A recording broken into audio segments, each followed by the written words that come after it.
Yeah, peace and blessings, brother Moses, Jesus Christ, chief cornerstone, huh?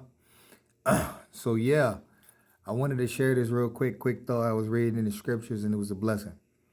Jesus said, let your yes be yes and your no be no, right? Simplest put. For the new year, for the new season, let's normalize knowing how to say yes and how to say no. Let's normalize having boundaries, which means you know when to say yes and you know when to say no. Now that sounds like, oh man, like what you mean?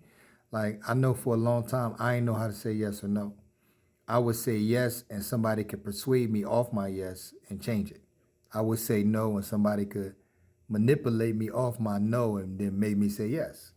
I people please. I always wanted to help people, and I feel like the enemy took advantage of my desire to help people. And I said yes when I should have said no.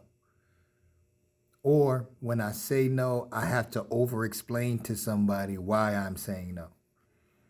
But Jesus said, don't do that. He said, let your yes be yes with no additives, and let your no be no with no additives.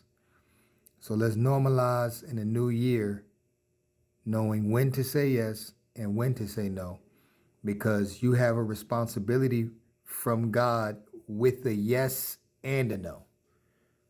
You have to know when to say yes and when to say no, how to say yes and how to say no. And you have to have the integrity to stand on your yes and your no and let it mean what it means.